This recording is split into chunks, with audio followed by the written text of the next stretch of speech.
ಪ್ರದೇಶ ಸಮಾಚಾರ ಓದುತ್ತಿರುವವರು ಚೇತನ್ ಸಿವಿ. ಮುಖ್ಯಾಂಶಗಳು: ವಿಧಾನಸಭಾಧ್ಯಕ್ಷ ಮೇಲ್ಮನೆ ಸಭಾಪತಿ ಸ್ಥಾನಕ್ಕೆ ನಾಳೆ ಚುನಾವಣೆ, ಅಭ್ಯರ್ಥಿಗಳಿಂದ ನಾಮಪತ್ರ ಸಲ್ಲಿಕೆ. ಮೇಕೆದಾಟು ಯೋಜನೆಗೆ ವೇಗ ನೀಡಲು ಅಧಿಕಾರಿಗಳಿಗೆ ಜಲಸಂಪನ್ಮೂಲ ಸಚಿವ ಎನ್ ಚಲುವರಾಯಸ್ವಾಮಿ ಸೂಚನೆ. ಯುನೆಸ್ಕೋ ವಿಶ್ವ ಪರಂಪರೆಯ ತಾಣ ಹಂಪಿಯ ಸಮಗ್ರ ಕ್ರಿಯಾ ಯೋಜನೆಗೆ ರಾಜ್ಯ ಸರ್ಕಾರ ಆದೇಶ. ಬೆಂಗಳೂರಿನಲ್ಲಿ ಪಾದಚಾರಿ ಮಾರ್ಗಕ್ಕೆ ಕನಿಷ್ಠ 3 ಮೀಟರ್ ಜಾಗ ಬಿಡುವಂತೆ ಅಧಿಕಾರಿಗಳಿಗೆ ಕೃಷ್ಣ ಬೈರೇಗೌಡ ನಿರ್ದೇಶನ. ಪರಪ್ಪನ ಅಗ್ರಹಾರ ಜೈಲಿನಲ್ಲಿ ಪ್ರಜ್ವಲ್ ರೇವಣ್ಣ ಬಳಿ ಮೊಬೈಲ್ ಪತ್ತೆ ಪ್ರಕರಣ, ಡಿಐಜಿ ನೇತೃತ್ವದಲ್ಲಿ ತನಿಖೆಗೆ ವಿಶೇಷ ತಂಡ ರಚನೆ. ವಾರ್ತೆಗಳ ವಿವರ. ವಿಧಾನಮಂಡಲದ 2 ಪ್ರಮುಖ ಸ್ಥಾನಗಳಿಗೆ ನಾಳೆ ಚುನಾವಣೆ ನಡೆಯಲಿದೆ. ಆಡಳಿತಾರೂಢ ಕಾಂಗ್ರೆಸ್ ಪಕ್ಷವು ತನ್ನ ಅಭ್ಯರ್ಥಿಗಳನ್ನು ಕಣಕ್ಕಿಳಿಸಿದೆ. ಸಭಾಧ್ಯಕ್ಷರ ಸ್ಥಾನಕ್ಕೆ ಕಾಂಗ್ರೆಸ್ ಪಕ್ಷದ ಅಭ್ಯರ್ಥಿಯಾಗಿ ಜಿಎಸ್ ಪಾಟೀಲ್, ವಿಧಾನಸಭೆಯ ಕಾರ್ಯದರ್ಶಿ ಎಂಕೆ ವಿಶಾಲಾಕ್ಷಿ ಅವರಿಗೆ ನಾಮಪತ್ರಗಳನ್ನು ಸಲ್ಲಿಸಿದ್ದಾರೆ. ಸಭಾಪತಿ ಸ್ಥಾನಕ್ಕೆ ಕಾಂಗ್ರೆಸ್ ಪಕ್ಷದ ಅಭ್ಯರ್ಥಿಯಾಗಿ ಸಲೀಂ ಅಹಮದ್, ವಿಧಾನ ಪರಿಷತ್ ಕಾರ್ಯದರ್ಶಿ ಜ್ಯೋತಿ ಅವರಿಗೆ ಉಮೇದುವಾರಿಕೆ ಸಲ್ಲಿಸಿದ್ದಾರೆ. ಈ ಸಂದರ್ಭದಲ್ಲಿ ಮುಖ್ಯಮಂತ್ರಿ ಡಿಕೆ ಶಿವಕುಮಾರ್ ಮತ್ತು ಉಪಮುಖ್ಯಮಂತ್ರಿ ಡಾ ಜಿ ಪರಮೇಶ್ವರ್ ಸೇರಿದಂತೆ ಇತರೆ ಸಚಿವರು, ಕಾಂಗ್ರೆಸ್ ಮುಖಂಡರು ಉಪಸ್ಥಿತರಿದ್ದರು. ಉಭಯ ಸದನಗಳಲ್ಲಿ ಕಾಂಗ್ರೆಸ್ ಪಕ್ಷವು ಸ್ಪಷ್ಟ ಬಹುಮತಗಳನ್ನು ಹೊಂದಿದ್ದು, ಬಹುತೇಕ ಕಾಂಗ್ರೆಸ್ ಪಕ್ಷದ ಅಭ್ಯರ್ಥಿಗಳಿಗೆ ಗೆಲುವು ಸಾಧಿಸುವ ಸಾಧ್ಯತೆ ಇದ್ದು, ಪ್ರತಿಪಕ್ಷಗಳಾದಂತಹ ಬಿಜೆಪಿ ಮತ್ತು ಜೆಡಿಎಸ್ ಈ ಸ್ಥಾನಗಳಿಗೆ ತಮ್ಮ ಅಭ್ಯರ್ಥಿಗಳನ್ನು ಕಣಕ್ಕಿಳಿಸುವುದು ಅನುಮಾನವಾಗಿದೆ. ಒಂದು ವೇಳೆ ಪ್ರತಿಪಕ್ಷಗಳು ಅಭ್ಯರ್ಥಿಗಳನ್ನು ಸ್ಪರ್ಧೆಗೆ ಇಳಿಸದಿದ್ದರೆ ಆಡಳಿತ ಪಕ್ಷದ ನಾಯಕರು ಅವಿರೋಧವಾಗಿ ಆಯ್ಕೆ ಆಗಲಿದ್ದಾರೆ. ರಾಜ್ಯದ ಮಹತ್ವಾಕಾಂಕ್ಷೆಯ ಮೇಕೆದಾಟು ಕುಡಿಯುವ ನೀರು ಯೋಜನೆ ಕುರಿತು ಜಲಸಂಪನ್ಮೂಲ ಇಲಾಖೆಯ ಹಿರಿಯ ಅಧಿಕಾರಿಗಳೊಂದಿಗೆ ಜಲಸಂಪನ್ಮೂಲ ಸಚಿವ ಎನ್ ಚಲುವರಾಯಸ್ವಾಮಿ ಇಂದು ಸಭೆ ನಡೆಸಿದ್ದಾರೆ. ಈ ವೇಳೆ ಯೋಜನೆಯ ಪ್ರಸ್ತುತ ಸ್ಥಿತಿಗತಿ, ಎದುರಾಗಿರುವಂತಹ ಸವಾಲುಗಳು, ಮುಂದಿನ ಕಾರ್ಯ ಯೋಜನೆಯ ಕುರಿತು ಮಾಹಿತಿ ಪಡೆದುಕೊಂಡಿದ್ದಾರೆ. ಯೋಜನೆಗೆ ಸಂಬಂಧಿಸಿದ ವಿಷಯದಲ್ಲಿ ವಿಳಂಬವಾಗದಂತೆ ಅಗತ್ಯ ಕ್ರಮ ಕೈಗೊಳ್ಳಬೇಕು ಎಂದು ಅಧಿಕಾರಿಗಳಿಗೆ ಸೂಚಿಸಿದ್ದಾರೆ. ಮೇಕೆದಾಟು ಭವಿಷ್ಯದ ನೀರಾವರಿ ಯೋಜನೆಯಾಗಿದ್ದು, ಮುಂದಿನ ಹಂತದ ಕ್ರಮಗಳ ಕುರಿತು ಶೀಘ್ರವಾಗಿ ವರದಿ ಸಲ್ಲಿಸುವಂತೆ ಅಧಿಕಾರಿಗಳಿಗೆ ನಿರ್ದೇಶನ ನೀಡಿದ್ದಾರೆ. ವಿಶ್ವ ಪಾರಂಪರಿಕ ತಾಣವಾಗಿರುವಂತಹ ಹಂಪಿಯನ್ನು ಮತ್ತಷ್ಟು ಸ್ವಚ್ಛ, ಹಸಿರು ಹಾಗೂ ಪ್ರವಾಸಿಗರಿಗೆ ಅನುಕೂಲಕರ ತಾಣವನ್ನಾಗಿ ಅಭಿವೃದ್ಧಿಪಡಿಸುವ ನಿಟ್ಟಿನಲ್ಲಿ ಕ್ಲೀನ್ ಅಂಡ್ ಗ್ರೀನ್ ಹಂಪಿ ಅಭಿಯಾನ ರೂಪಿಸಲು ಕ್ರಿಯಾ ಯೋಜನೆಗೆ ರಾಜ್ಯ ಸರ್ಕಾರ ಆದೇಶ ನೀಡಿದೆ. ಪ್ರವಾಸೋದ್ಯಮ ಇಲಾಖೆ ಕಾರ್ಯದರ್ಶಿ ಡಾಕ್ಟರ್ ರಾಮ್ ಪ್ರಸಾದ್ ಮನೋಹರ್ ಹಂಪಿ ಅಭಿವೃದ್ಧಿ ಪ್ರಾಧಿಕಾರ ಹಾಗೂ ವಿಜಯನಗರ ಜಿಲ್ಲಾಧಿಕಾರಿಗಳಿಗೆ ಸೂಚನೆ ನೀಡಿದ್ದಾರೆ. ಸಮಗ್ರ ಕಾರ್ಯ ಯೋಜನೆ ಸಿದ್ಧಪಡಿಸುವಂತೆ ನಿರ್ದೇಶನ ನೀಡಿದ್ದಾರೆ. ಸಾರ್ವಜನಿಕರು ಹಾಗೂ ಪ್ರವಾಸಿಗರ ಸಹಭಾಗಿತ್ವದೊಂದಿಗೆ ಸ್ವಚ್ಛ ಮತ್ತು ಹಸಿರು ಹಂಪಿ ನಿರ್ಮಾಣಕ್ಕೆ ಕ್ರಮ ಕೈಗೊಳ್ಳುವಂತೆ ಸೂಚನೆ ನೀಡಿದ್ದಾರೆ. ಬೆಂಗಳೂರಿನಲ್ಲಿ ಪಾದಚಾರಿ ಮಾರ್ಗ ಕನಿಷ್ಠ 3 ಮೀಟರ್ ಎಂಡ್ ಟು ಎಂಡ್ ನಿರ್ಮಾಣ ಮಾಡುವಂತೆ ಜಿಬಿಎ ನಗರಾಭಿವೃದ್ಧಿ ಸಚಿವ ಕೃಷ್ಣ ಬೈರೇಗೌಡ ಸೂಚನೆ ನೀಡಿದ್ದಾರೆ. ಹೊರ ವರ್ತುಲ ರಸ್ತೆಗೆ ಸಂಬಂಧಪಟ್ಟಂತೆ ಅಧಿಕಾರಿಗಳೊಂದಿಗೆ ಸಭೆ ನಡೆಸಿದ ಅವರು ರಸ್ತೆ ಬದಿಯ ಸಂಪೂರ್ಣ ಒತ್ತುವರಿಗಳನ್ನು ತೆರವುಗೊಳಿಸುವಂತೆ ನಿರ್ದೇಶನ ನೀಡಿದ್ದಾರೆ. ಮುಖ್ಯ ರಸ್ತೆಯಲ್ಲಿ ಬಸ್ ಬೇ ನಿರ್ಮಾಣ ಮಾಡುವಂತೆ ತಿಳಿಸಿದ್ದಾರೆ. ವೈಟ್ ಟಾಪಿಂಗ್ ಕಾಮಗಾರಿ ಶೀಘ್ರವೇ ಪೂರ್ಣಗೊಳಿಸಬೇಕು. ಅಲ್ಲಿಯವರೆಗೆ 50% ಮನೆಯಿಂದಲೇ ಕಾರ್ಯನಿರ್ವಹಿಸುವಂತೆ ಸಂಸ್ಥೆಗಳೊಂದಿಗೆ ಮಾತನಾಡಿ ಕ್ರಮ ಕೈಗೊಳ್ಳಲು ಸೂಚನೆ ನೀಡಿದ್ದಾರೆ. ರಾಷ್ಟ್ರೀಯ ರಕ್ಷಾ ವಿಶ್ವವಿದ್ಯಾಲಯ ಕಾರ್ಪೊರೇಟ್ ವ್ಯವಹಾರಗಳ ಸಚಿವಾಲಯದ ಅಡಿಯಲ್ಲಿ ಕಾರ್ಯನಿರ್ವಹಿಸುವ ಇಂಡಿಯನ್ ಇನ್ಸ್ಟಿಟ್ಯೂಟ್ ಆಫ್ ಕಾರ್ಪೊರೇಟ್ ವ್ಯವಹಾರದ ಸಹಯೋಗದೊಂದಿಗೆ masters in financial and economic security ಕಾರ್ಯಕ್ರಮದ 2ನೇ ಬ್ಯಾಚ್ ಆರಂಭಿಸಿದೆ. ಉದ್ಯೋಗದಲ್ಲಿರುವಂತಹ ವೃತ್ತಿಪರರನ್ನ ಗಮನದಲ್ಲಿಟ್ಟುಕೊಂಡು ರೂಪಿಸಲಾದ ಈ ಕಾರ್ಯಕ್ರಮವು ಹಣಕಾಸು ಮತ್ತು ಆರ್ಥಿಕ ಅಪರಾಧಗಳ ಮೇಲೆ ಕೇಂದ್ರೀಕರಿಸಲಿದೆ. ಹಣಕಾಸು ಭದ್ರತೆಯ ಕ್ಷೇತ್ರದಲ್ಲಿ ಪರಿಣಿತಿ ಹೊಂದಿದ ಜಾಗತಿಕ ಮಟ್ಟದ ಮಾನವ ಸಂಪನ್ಮೂಲವನ್ನು ರೂಪಿಸುವ ಉದ್ದೇಶದಿಂದ 2ನೇ ಬ್ಯಾಚ್ಗೆ ಅಂತಾರಾಷ್ಟ್ರೀಯ ಅಭ್ಯರ್ಥಿಗಳ ನೋಂದಣಿಯನ್ನು ವಿಶ್ವವಿದ್ಯಾಲಯ ಆರಂಭಿಸಿದೆ.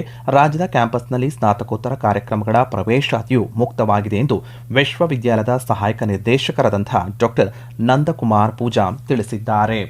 Masters in financial and economic security ಇದು ಒಂದು ಹೈಬ್ರಿಡ್ ಪ್ರೋಗ್ರಾಮ್ ಇದೆ. ಈ ಪ್ರೋಗ್ರಾಮ್ ಎಲಿಜಿಬಿಲಿಟಿ ಏನಾದರೂ ಒಂದು ಗ್ರಾಜುಯೇಷನ್ ಇರಬೇಕು.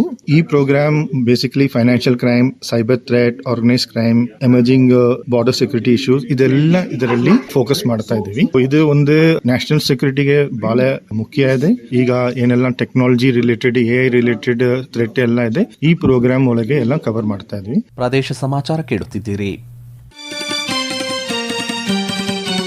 ನಮ್ಮ ಎಲ್ಲಾ ರಾಷ್ಟ್ರೀಯ ವಾರ್ತೆಗಳು ಹಾಗೂ ಪ್ರದೇಶ ಸಮಾಚಾರ ಈಗ ಆಕಾಶವಾಣಿ ನ್ಯೂಸ್ ಕನ್ನಡ ಯೂಟ್ಯೂಬ್ ಚಾನೆಲ್ನಲ್ಲಿ ಲಭ್ಯ.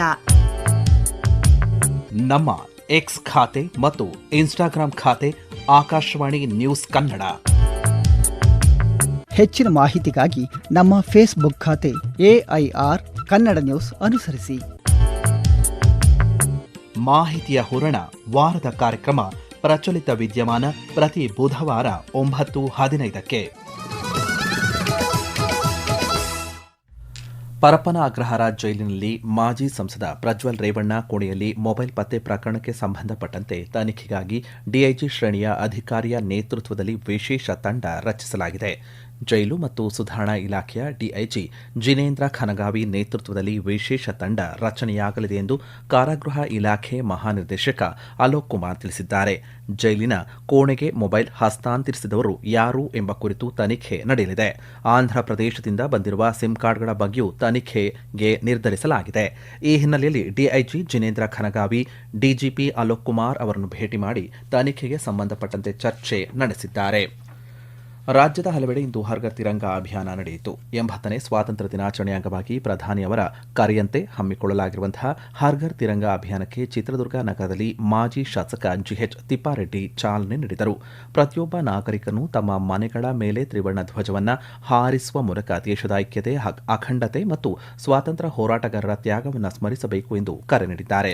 ಬಳ್ಳಾರಿ ನಗರದಲ್ಲಿ ದುರ್ಗಮ್ಮ ದೇಗುಲದಿಂದ ಆರಂಭಗೊಂಡ ಯಾತ್ರೆಗೆ ಮಾಜಿ ಶಾಸಕ ಗಾಲಿ ಸೋಮಶೇಖರ ರೆಡ್ಡಿ ಚಾಲನೆ ನೀಡಿದರು. 500 ಮೀಟರ್ ಉದ್ದದ ಬೃಹತ್ ರಾಷ್ಟ್ರ ಧ್ವಜವನ್ನು ಹಿಡಿದು ವಿವಿಧ ಶಾಲಾ ಕಾಲೇಜುಗಳ ವಿದ್ಯಾರ್ಥಿಗಳು ಸಾಗಿದ್ದು ಸಾರ್ವಜನಿಕರ ಗಮನ ಸೆಳೆಯಿತು. ಹರ್ ಘರ್ ತಿರಂಗಾ ಅಭಿಯಾನದ ಭಾಗವಾಗಿ ಬಿಜೆಪಿ ಹುಬ್ಬಳ್ಳಿ ಧಾರವಾಡ ಮಹಾನಗರ ಘಟಕದ ವತಿಯಿಂದ ಬೃಹತ್ ತಿರಂಗಾ ಯಾತ್ರೆ ನಡೆಯಿತು. ಯಾತ್ರೆಯಲ್ಲಿ ಕಾರ್ಯಕರ್ತರು ಮತ್ತು ಸಾರ್ವಜನಿಕರು ತ್ರಿವರ್ಣ ಧ್ವಜ ಹಿಡಿದು ದೇಶಭಕ್ತಿಯ ಘೋಷಣೆಗಳನ್ನು ಕೂಗುತ್ತಾ ಸಾಗಿದರು.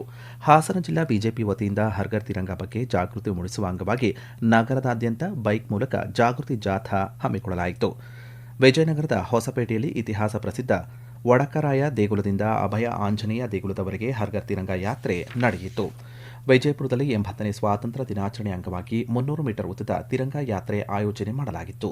ಮಾಜಿ ಸಚಿವ ಅಪ್ಪು ಪಟ್ಟಣಶೆಟ್ಟಿ, ಜಿಲ್ಲಾ ಬಿಜೆಪಿ ಅಧ್ಯಕ್ಷರಾದಂತಹ ಗುರುಲಿಂಗಪ್ಪ ಅಂಗಡಿ ಸೇರಿದಂತೆ ವಿದ್ಯಾರ್ಥಿಗಳು, ಕಾರ್ಯಕರ್ತರು ಮತ್ತು ಸಾರ್ವಜನಿಕರು ತ್ರಿವರ್ಣ ಧ್ವಜ ಹಿಡಿದು ದೇಶಭಕ್ತಿ ಪ್ರದರ್ಶನ ಮಾಡಿದರು. ಅಂಗಾಂಗ ದಾನದ ಮಹತ್ವದ ಕುರಿತು ಸಾರ್ವಜನಿಕರಲ್ಲಿ ಜಾಗೃತಿ ಮೂಡಿಸುವ ಉದ್ದೇಶದಿಂದ ಅಂಗಾಂಗ ದಾನ ದಿನವನ್ನು ಆಚರಣೆ ಮಾಡಲಾಗುತ್ತಿದೆ. ಅಂಗಾಂಗ ದಾನವು ಮತ್ತೊಬ್ಬರ ಜೀವ ಉಳಿಸುವ ಅತ್ಯಂತ ಮಹತ್ವದ ಮಾನವೀಯ ಕಾರ್ಯವಾಗಿದೆ. ಅಂಗಾಂಗ ದಾನ ಸಾವಿನ ನಂತರವೂ ಜೀವ ನೀಡುವ ಮಹಾದಾನ ಎಂದು ಜಿಲ್ಲಾ ಆರೋಗ್ಯ ಮತ್ತು ಕುಟುಂಬ ಕಲ್ಯಾಣ ಅಧಿಕಾರಿ ಡಾಕ್ಟರ್ ಪರಶುರಾಮ ಎಫ್ಕೆ ತಿಳಿಸಿದ್ದಾರೆ. ಧಾರವಾಡದಲ್ಲಿ ನಡೆದ ವಿಶ್ವ ಅಂಗಾಂಗ ದಾನಿಗಳ ದಿನ ಸಸಿಗೆ ನೀರುಣಿಸುವ ಮೂಲಕ ಉದ್ಘಾಟಿಸಿ ಮಾತನಾಡಿದ ಅವರು, ಆರೋಗ್ಯ ಇಲಾಖೆಯ ನಿರಂತರ ಜಾಗೃತಿ ಅಭಿಯಾನದ ಫಲವಾಗಿ ರಾಜ್ಯದಲ್ಲಿ ಧಾರವಾಡ ಜಿಲ್ಲೆ 12,534 ಜನರು ನೋಂದಣಿ ಮಾಡಿಸಿದ್ದು ರಾಜ್ಯದಲ್ಲಿಯೇ ಪ್ರಥಮ ಸ್ಥಾನ ಪಡೆದಿದೆ ಎಂದು ಹೇಳಿದ್ದಾರೆ. ಮುಂಬರುವ ಓಣಂ ಹಬ್ಬದ ಪ್ರಯುಕ್ತ ಪ್ರಯಾಣಿಕರ ಹೆಚ್ಚುವರಿ ದಟ್ಟಣೆ ನಿಯಂತ್ರಿಸಲು ರೈಲ್ವೆ ಮಂಡಳಿಯು ಬೆಂಗಳೂರು ಕಂಟೋನ್ಮೆಂಟ್ನಿಂದ ಕಣ್ಣೂರಿಗೆ ವಿಶೇಷ ಎಕ್ಸ್ಪ್ರೆಸ್ ರೈಲಿನ ಕಾರ್ಯಾಚರಣೆಗೆ ಅನುಮೋದನೆ ನೀಡಿದೆ. ಬೆಂಗಳೂರು ಕಂಟೋನ್ಮೆಂಟ್ ಕಣ್ಣೂರು ವಿಶೇಷ ಎಕ್ಸ್ಪ್ರೆಸ್ ರೈಲು ಇದೇ 20ರಂದು ಬೆಂಗಳೂರಿನಿಂದ ಹೊರಟು ಮರುದಿನ ಮಧ್ಯಾಹ್ನ 12:50ಕ್ಕೆ ಕಣ್ಣೂರು ತಲುಪಲಿದೆ. ಮರುಪ್ರಯಾಣದಲ್ಲಿ ಇದೇ 21ರಂದು ಸಾಯಂಕಾಲ ಕಣ್ಣೂರಿನಿಂದ ಹೊರಟು ಇದೇ 22ರಂದು ಬೆಳಗ್ಗೆ ಬೆಂಗಳೂರು ಕಂಟೋನ್ಮೆಂಟ್ ನಿಲ್ದಾಣಕ್ಕೆ ಆಗಮಿಸಲಿದೆ. ಈ ವಿಶೇಷ ರೈಲು ಒಟ್ಟು 23 ಬೋಗಿಗಳನ್ನು ಹೊಂದಿರಲಿದ್ದು ಇದರಲ್ಲಿ 16 sleeper class, 5 general second class ಮತ್ತು 2 second class luggage cum brake van ಬೋಗಿಗಳು ಇರಲಿವೆ. ಉಡುಪಿಯ ಶ್ರೀಕೃಷ್ಣ ಮಠದ ಗೀತಾ ಮಂದಿರದಲ್ಲಿ ಇದೇ 23 ಮತ್ತು 24ರಂದು ಪಂಚವಿಂಶತಿ ಎಂಬ ವಿಶಿಷ್ಟವಾದಂತಹ 25 ಗಂಟೆಗಳ ನಿರಂತರ ದಾಸರಪದ ಗಾಯನ ಮ್ಯಾರಥಾನ್ ಜರುಗಲಿದೆ. ಖ್ಯಾತ ಗಾಯಕಿ ವಿದುಷಿ ಸಂಗೀತಾ ಬಾಲಚಂದ್ರ ಅವರು ಸುವರ್ಣ ಪುಸ್ತಕ ವಿಶ್ವ ದಾಖಲೆಗೆ ಪ್ರವೇಶಿಸುವ ಪ್ರಯತ್ನದ ಭಾಗವಾಗಿ 250 ವಿಶಿಷ್ಟ ದಾಸರ ಪದಗಳನ್ನು ಒಳಗೊಂಡ ನಿರಂತರ ಏಕವ್ಯಕ್ತಿ ಪ್ರದರ್ಶನವನ್ನು ಕೈಗೊಳ್ಳಲಿದ್ದಾರೆ. ಉಡುಪಿಯ ಪುತ್ತಿಗೆ ಮಠದ ಪರಮಪೂಜ್ಯ ಸುಗುಣೇಂದ್ರ ತೀರ್ಥ ಸ್ವಾಮೀಜಿಯವರ ಆಶೀರ್ವಾದದೊಂದಿಗೆ ಈ ಕಾರ್ಯಕ್ರಮ ಪ್ರಸ್ತುತಪಡಿಸಲಾಗುತ್ತಿದೆ. ಯಾದಗಿರಿ ಜಿಲ್ಲೆಯ ಶಹಾಪುರ ನಗರದ ಬೆಟ್ಟದ ತಪ್ಪಲಿನಲ್ಲಿ 25 ಎಕರೆ ಪ್ರದೇಶದಲ್ಲಿ 4,85,00,000 ರೂಪಾಯಿ ವೆಚ್ಚದಲ್ಲಿ ಸಾಲು ಮರದ ತಿಮ್ಮಕ್ಕ ವೃಕ್ಷೋದ್ಯಾನ ನಿರ್ಮಾಣಗೊಳ್ಳಲಿದ್ದು ಹಂತ ಹಂತವಾಗಿ ಅಭಿವೃದ್ಧಿಪಡಿಸಲಾಗುವುದು ಎಂದು ಶಹಾಪುರ ಶಾಸಕ ಶರಣಬಸಪ್ಪ ದರ್ಶನಾಪುರ ತಿಳಿಸಿದ್ದಾರೆ. ಕೊನೆಯಲ್ಲಿ ಮತ್ತೊಮ್ಮೆ ಮುಖ್ಯಾಂಶಗಳು. ವಿಧಾನಸಭಾಧ್ಯಕ್ಷ ಮೇಲ್ಮನೆ ಸಭಾಪತಿ ಸ್ಥಾನಕ್ಕೆ ನಾಳೆ ಚುನಾವಣೆ, ಅಭ್ಯರ್ಥಿಗಳಿಂದ ನಾಮಪತ್ರ ಸಲ್ಲಿಕೆ. ಮೇಕೆದಾಟು ಯೋಜನೆಗೆ ವೇಗ ನೀಡಲು ಅಧಿಕಾರಿಗಳಿಗೆ ಜಲಸಂಪನ್ಮೂಲ ಸಚಿವ ಎನ್ ಚಲುವರಾಯಸ್ವಾಮಿ ಸೂಚನೆ. ಯುನೆಸ್ಕೋ ವಿಶ್ವ ಪರಂಪರೆಯ ತಾಣ ಹಂಪಿಯ ಸಮಗ್ರ ಕ್ರಿಯಾ ಯೋಜನೆಗೆ ರಾಜ್ಯ ಸರ್ಕಾರ ಆದೇಶ. ಬೆಂಗಳೂರಿನಲ್ಲಿ ಪಾದಚಾರಿ ಮಾರ್ಗಕ್ಕೆ ಕನಿಷ್ಠ 3 ಮೀಟರ್ ಜಾಗ ಬಿಡುವಂತೆ ಅಧಿಕಾರಿಗಳಿಗೆ ಕೃಷ್ಣ ಬೈರೇಗೌಡ ನಿರ್ದೇಶನ. ಪರಪ್ಪನ ಅಗ್ರಹಾರ ಜೈಲಿನಲ್ಲಿ ಪ್ರಜ್ವಲ್ ರೇವಣ್ಣ ಬಳಿ ಮೊಬೈಲ್ ಪತ್ತೆ ಪ್ರಕರಣ, ಡಿಐಜಿ ನೇತೃತ್ವದಲ್ಲಿ ತನಿಖೆಗೆ ವಿಶೇಷ ತಂಡ ರಚನೆ. ಇಲ್ಲಿಗೆ ಪ್ರದೇಶ ಸಮಾಚಾರ ಮುಕ್ತಾಯವಾಯಿತು. ನಮ್ಮ ಮುಂದಿನ ವಾರ್ತಾ ಪ್ರಸಾರ 7:35 ನಿಮಿಷಕ್ಕೆ.